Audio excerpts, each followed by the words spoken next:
You're listening to an archived Cabral Concept podcast.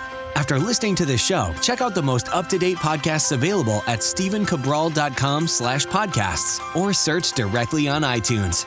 And now, welcome to the Cabral Concept, where board-certified naturopath and integrative health practitioner Dr. Stephen Cabral shares how he was diagnosed at the age of 17 with a life-altering illness and given no hope for recovery. It was only after studying and traveling all over the world did he discover how to combine ancient Ayurvedic healing practices with state-of-the-art naturopathic and functional medicine to fully rebalance the body and re-energize it with life. It's time to discover how to get well, lose weight, and finally feel alive again. And now, here's your host, Dr. Stephen Cabral.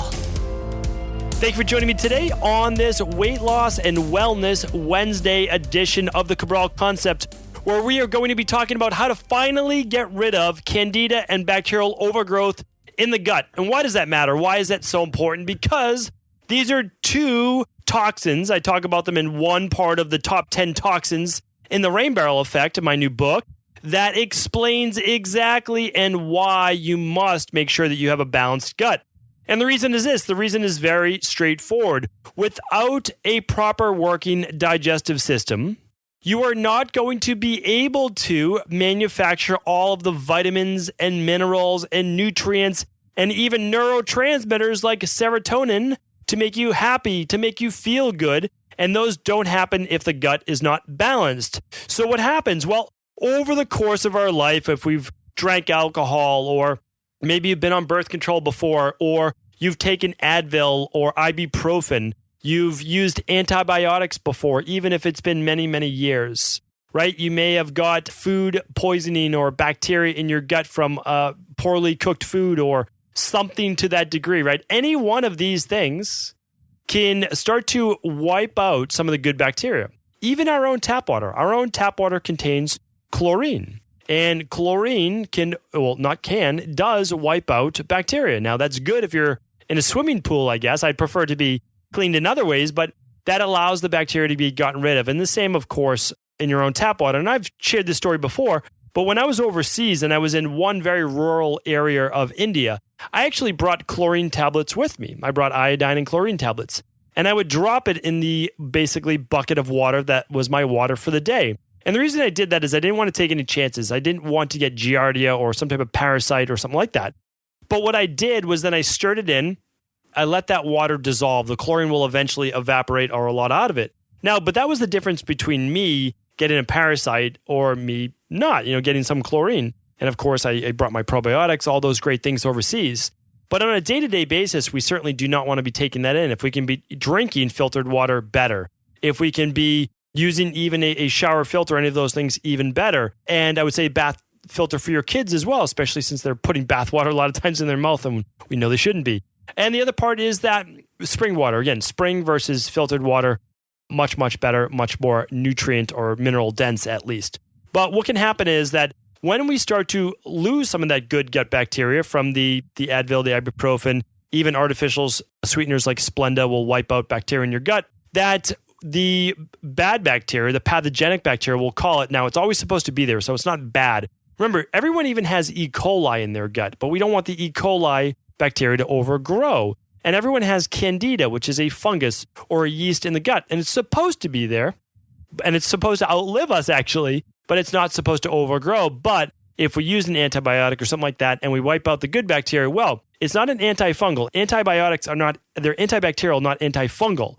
So when you take an antibiotic, it actually can allow for the Candida overgrow. And that's why a lot of people with SIBO, they take an antibiotic as well, but they don't feel better still a month or 2 months later. They're basically relapsing. The reason is, not only does the bacteria start to re-overgrow and it's imbalanced, but you never did anything about the Candida overgrowth, the yeast overgrowth, which is so important. So those are some of the reasons why Candida can overgrow and why it's really so prevalent in our population, but conventional medicine simply doesn't test for it. They believe in it because it's obviously published in the research, but they just don't test for it, which is unfortunate.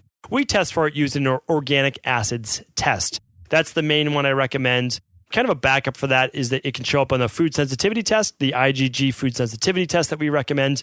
And a stool test, I like running a stool test for looking at parasites, looking at H. pylori, in the gut, looking at bacterial overgrowth such as Klebsiella or E. coli overgrowth that we spoke about. That's great in a stool test. So essentially, that's the 3 ways to test the gut: the organic acids test, the stool test, and the food sensitivity test. I love all of those tests. They can be done right at home. We literally ship them all over the world.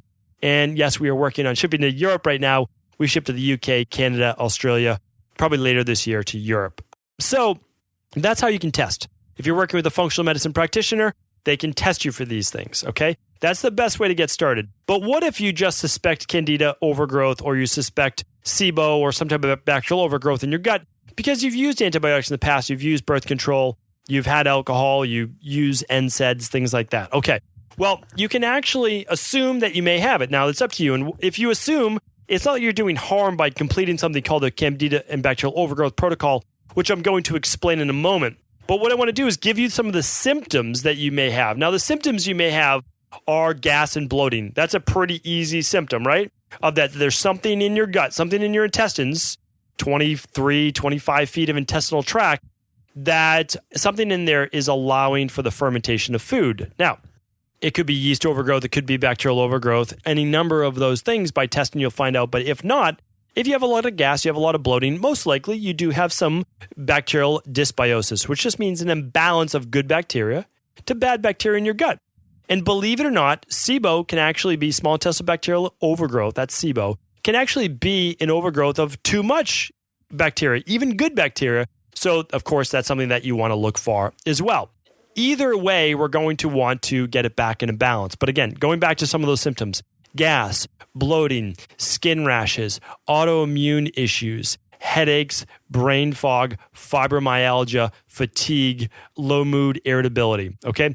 All symptoms of gut-based issues. Allergies, asthma, anything inflammatory, I would put in that as well. Why?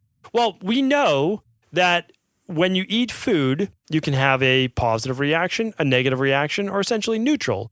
And I would say neutral to positive is essentially the same. The antibodies, whether it's from an IgE or IgG, aren't going crazy, right? But you can also have negative reactions to food, and that's what we have to look at first is, okay, we're eating for most of us 2, 3, 4 times a day. Now, every time we eat, the bacteria or yeast in our gut will actually properly metabolize that food, or it will allow the overgrowth. It will allow that Candida yeast fungus to continue to grow, cause gas, cause bloating, cause all of these attention deficit, executive functioning, mood, irritability, skin rashes, the eczema, the psoriasis, the rosacea, all of those things, right? So we can test that, the scalp issues. So that's why, again, we can test for it. But again, if you have those symptoms, you can begin the Candida and Bacterial Overgrowth Protocol if you choose to. I love lab testing. I love being able to prove to people just to show like, hey, this is it. It's black and white. You know, it's either you have it or you don't have it. I love that, but I understand that not everyone's able to do that with online. They can obviously get it through our site. Just go to StephenCabral.com/796. I will link up all of those lab tests there. But also you can run them through your local integrative medical doctor or functional medicine coach as well. So, okay, great if you're able to run it. If not, you look at the symptoms and you can get into then what is the Candida and Bacterial Overgrowth Protocol. That's what I want to speak about today. Today's show came from you. One of my head health coach who runs essentially our practice came to me last week and they said, you know, it would be great if we had a podcast. We don't have a podcast. It's been almost 800 shows on how to complete the Candida and Bacterial Overgrowth Protocol. And I said, you know what? It's a great idea because I don't want to ever just say, hey, you have to do our protocol. But what if I could teach on it? Like, that's what I want to do. How can I teach people that no matter what protocol they're following, because they might be working with another doctor right now? Great. Here's how to know if you're doing the right protocol or not. Because the right protocol needs to include all of these things. And so it only makes sense. It's one of our most popular things. We have so many people running it. Why not teach on that topic? Okay. So here's the thing. I've been working on Candida and gut-based issues for myself for 20 years. I didn't even know they existed till I was even maybe in my early 20s. And then many, many different reiterations or iterations, I should say, of my own Candida and Bacterial Overgrowth Protocol. And then we settled into one about 5 to 6 years ago that we've been using ever since. Sure, the products may get tweaked a little bit over the years, but the truth is this, that it's always been the same. And because now I know how to get rid of it. Meaning, like, I've read, I can't even tell you the number of books I've read and seminars I've been to on the gut. And that's because it is the foundation. It is the place where we all have to start if we're looking to get well. Now, again, if you test your gut and everything's good, well, yes, you're off the hook. Hey, that's great. Good for you. Now move on to neurological, move on to detox, move on to heavy metal, move on to neurotransmitter, whatever it is, right? But the gut has to be in good working order. If not, you're always fighting an uphill battle because, you might have to just supplement the rest of your life or supplement with, specific things if the gut is not properly absorbing them. But if we can get the digestive system working, well, we can then better absorb all of the good nutrients and minerals that you're taking in. And also your body isn't as toxic because there's not as much leaky gut, which we'll talk about at the end. Okay, so how does the Candida and bacterial overgrowth protocol work? It works like this.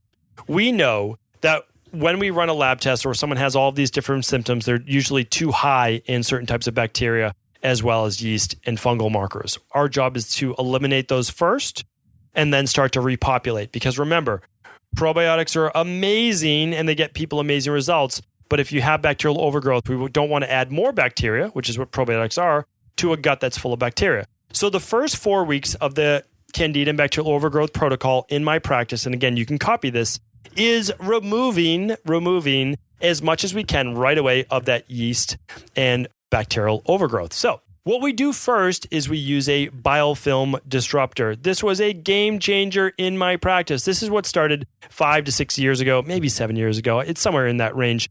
And that was the difference maker. We were already using the herbals. We were already using the non-pathogenic yeast, but what we weren't using were the biofilm disruptors in any particular way. Now we use the biofilm disruptors. So what are we doing? Well, biofilm disruptors are basically different types of enzymes, okay? They're natural enzymes, usually proteases mixed with other different types of enzymes. And I don't want to name the products today. And the reason I don't want to really name them, just the ingredients, is that they may change in the future. Why? Well, one, we might be able to get our online customers and our private wellness concierge clients and those types of people a better deal. And if we're able to, then we might actually switch products. We might switch formulations, which I'll talk about in a moment, just because we can actually make it better. But it's always the same, meaning like the foundation is the same, but the dosages may change because we can get a better product. That's it. I mean, that's the way that the world works, right? If you can tweak something, if you can make it better, you always will, but the foundation is always the same. So in month 1, we take these biofilm disruptors on an empty stomach upon waking and before bed. Why use a biofilm disruptor? Pretty simple, pretty straightforward. In order to really get at the parasites, the bacteria, the yeast, any of those things in your body, you need to remove the protective film over them. What is this film? Think of it as almost like the roof on a house. If you want to get into the inhabitants of that, better to remove the roof, rip off the outer layer, the shell, and that's what the biofilm disruptors do. So basically, bacteria and yeast, they can protect themselves if they've been there long enough by creating their own protective film, which is the biofilm, which is why a lot of times, sometimes things aren't caught on a stool test is because of biofilms. The stool goes right over those biofilms. Okay, but that not so with the organic acids test. All right, so what we do is we take the biofilm disruptors upon waking and before bed. We also use the herbal products at the same time. The herbal products are things like oregano oil, and things, we'll talk about them, pau d'arco, and we're looking at things like grapefruit seed extract and thyme and cloves and all those different types of herbs, right? So that is what we're using along with those biofilm disruptors. Now at breakfast, our first meal of the day, and at dinner, away from our biofilm disruptors, we'll take some type of thing to repopulate the gut. But remember, in month 1, our job is to remove the yeast, remove the bacteria. So what we don't want to do is use a probiotic. So we're using something called Saccharomyces boulardii. And we're using that because it's a non-pathogenic yeast and because it's also transient. Now we're using ours, actually, our product comes directly from France and from the French research. And we use that showed that if you use Saccharomyces boulardii, it actually helps as an herbal, essentially, to push out pathogenic yeast. So what you have is this non-pathogenic yeast helping to remove pathogenic, which we'll just call it bad yeast overgrowth, all right? That's what we'll name it, bad yeast, bad fungal overgrowth. And so what we do is we use that as a placeholder. So we're removing the yeast with the caprylic acid and the oregano and all those different types of things. And then as we're removing that, we're replacing it with a non-pathogenic yeast called Saccharomyces boulardii. And that's only going to stay in there for a couple weeks, and then it actually moves on. That's what they're finding, that these things are transient. But that's a good thing. That's not a bad thing. It just means it takes its place. Because remember, your gut can't be sterile. a sterile gut and anything sterile in nature really doesn't exist. So essentially, if you're weeding the garden, well, plant some more good veggies, plant some fruit trees, whatever you want to grow in there. And the reason is that if you don't plant something, well, the weeds will just grow right back. So we always plant at the same time as we're removing, but not with bacteria during this first month. So again, you can use this for yourself, but health practitioners, hopefully you're able to kind of glean some insights into what we do because, I mean, really, we've been done this with thousands and thousands of people. It works. We lab test before and we can lab test after, and we know we're getting people results. So that's the amazing thing. Ours is a little different than a lot of other health practitioners. We're doing a little bit more. I won't deny that. Ours is 12 weeks. The reason is that I never want someone to do this again if they don't have to. I really don't, okay? But I want to make sure we do it once and we do it right. That's why we do it for a full 12 weeks. And even so I work with a lot of DOs as well.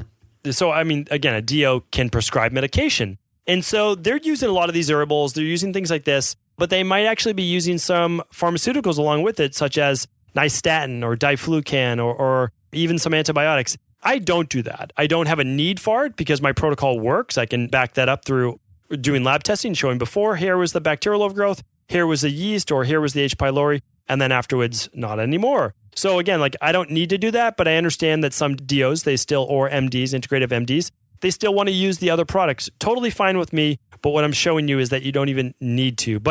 So one of the reasons I brought that up is that even with a lot of the DOs that I work with or integrative MDs, they're still doing their protocols for 6 weeks, 8 weeks, even on antibiotics or things like nystatin as an antifungal. So remember, you can't just do this for 2 or 3 weeks. It's not going to work. It's been there for too long. You need to give it some time. Okay. But anyway, it doesn't take up your whole life. You're simply taking things upon waking and taking things at breakfast and dinner. Pretty simple. I mean, again, they're just capsules. It's very, very simple to take these things. Typically, it's 1 or 2 capsules. It's not a big deal per product. All right, so that's month 1. It's not a perfect 3 to 4 weeks. When the bottle runs out, you just move immediately on to the next product. Okay, so we move from one biofilm disruptor to a second biofilm disruptor. Why a different? Well, we always switch formulations month 2 so your body doesn't get a chance to get used to it. And also, the second thing is that they're a little stronger. We always go from gentler month 1 to stronger month 2 to even stronger month 3 and always changing formulations. We do that so 1, again, the body's not getting used to it.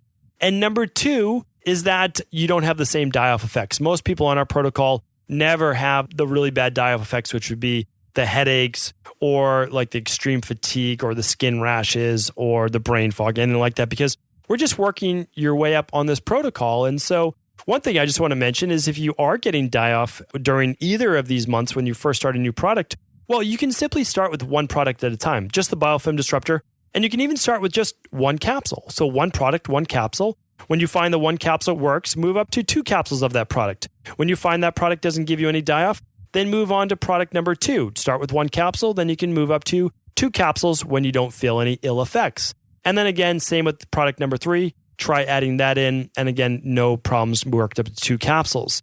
You can do that every step of the way. So when you start with month 2, start with just one product and one capsule. So what I'm saying is that you can move at whatever pace you want. This also works great for the children's Candida and Bacterial Overgrowth protocol. We want to start even slower with them. You maybe even just 1 drop of the biocidin, just 1 drop, one small thing. Try it. Does the child or yourself have any ill effects? Meaning the brain fog, the bloating, like any of these just big die-off type things. And if you do, hey, start gentler. There's no problem with that. This is not a race. This is not a race to get well.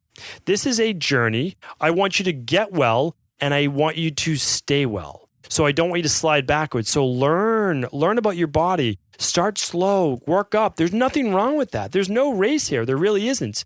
And you don't have to get well as quickly as a friend got well, or maybe you get better faster. But then don't put that on your friend that they might be doing something wrong or whatever it is. They can start slower. So again, we're all individuals. What I'm showing you, though, is this is how to get rid of the yeast. This is how to get rid of the fungal imbalances. And it does work, just showing you, again, through those labs.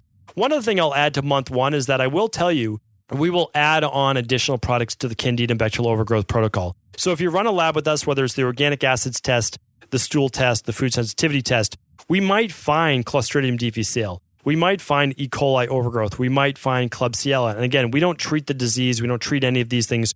What we're looking at is the underlying root causes. And so we very well might give you something to add on for the H. pylori overgrowth or the Klebsiella and bacterial overgrowth or C. diff.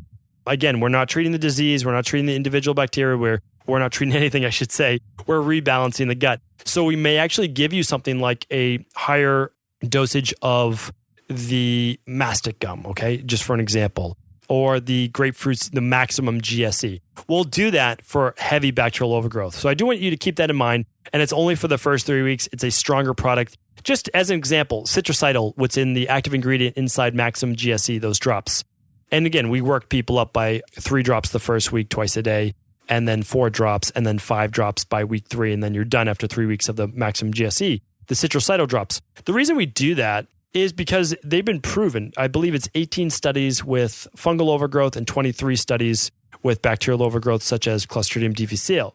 It's a very, very powerful product. And so what we do is we just work up with that product, and it's been proven to work. Now, you don't have to use it if you don't feel it's the right thing for you. These are recommendations. These are suggestions that we're giving you, but we do see them work really, really well. Okay, so let's move on now to month 2. Month 2, a stronger biofilm disruptor. 2 capsules, typically. Again, you follow the new instructions if there are new instructions, but you take them upon waking and before bed. You do the same for the herbal-based product. The herbal-based product, now it's going to be different. Why is it going to be different? Because if in month 1, we use certain herbals, oregano, those types of things. Now, in month 2, we might be stepping up our game. We might be using things like berberine and other antibacterials and antifungals that are going to work great. And they might be a little stronger. But by now, you've already eliminated a lot of the yeast, a lot of the fungus. So now we can use a stronger product because there's not as much there. And that will also help to get at the yeast and bacteria, especially if it's getting used to or fighting our current herbals, right? So we can use that. And then in month 2, we are also adding in our first probiotic. Now it's a single strain. We're using Lactobacillus acidophilus. Now we're also using a very specific one. We're using one that's dairy-free. Because remember, if you run a food sensitivity test, think of all the people with gut issues. Well, the majority of people have some type of dairy-based food sensitivity, okay? They've run their IgG food sensitivity test. They can see that. The last thing we want to do is start using a product with dairy in it for them. So we use a very special one that we have, and it's dairy-free. Simple, straightforward, but it's a single strain. It's very important for me to teach you that, and especially important for practitioners to understand as well. We don't want to start repopulating the colon and putting colon-based bacteria, bifido strains, into the mouth. And the reason is, when you put a colon-based strain into your mouth, it has to pass through your small intestine. If your small intestine is not properly repopulated yet, there's a good chance that those colon-based bacteria could populate inside of your small intestine, causing SIBO-based reactions, okay? So the thing that I learned about 6-7 years ago, is you use the small intestinal-based strains first, okay? That was my own research. I looked deep into this, and I said, this is not making sense. Why are people not feeling well when they're putting bacteria back into their gut? Well, here's the reason. They didn't repopulate the small intestine first, which is supposed to be more sterile, and it's supposed to be more acid. Only when you start to do outside reading and seminars do you find these things, okay? That's some of the research that I did. I started using it in my practice. It worked. So very simply, we use the acidophilus first. Very, very simple. It helps to also remove yeast and bacteria in the gut because it helps to sterilize with this good acidophilus-based bacteria in the small intestine. We get great results with that. We do that during that second month. Okay, what is month 3? How do we finish things off? Here's how we do it. We are going to switch now. We're done with our biofilm disruptors. We're going to switch over to a product that we've been using that helps with any bacteria that might be left in the stomach. It has mastic gum. It has berberine. Great product. It's called Healthy Belly. That's what we're using now. May it switch in the future? It may. And that's only because if I can do something better for you, I do. I mean, that's the bottom line. That's always the bottom line. Can I make it better? Usually, I mean, a lot of times it's years before I could tweak it because, you know, things aren't like life-changing or game-changing in our industry every month. It's just not happening. These are herbs that have been used since Ayurvedic times and Chinese medicine times. These are thousands of years old. So really, if I'm tweaking anything, it's the biofilm disruptors, or it might be some type of probiotic-based strain. And we actually are doing that. So let's talk about that next. We're using one more herbal-based formula just to make sure we got everything.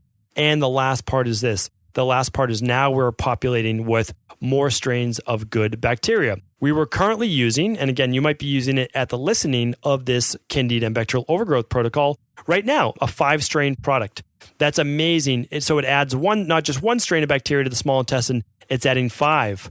But now we're able to give you a product that is still helping to repopulate predominantly the small intestine with now going to a much more larger strain of good bacteria.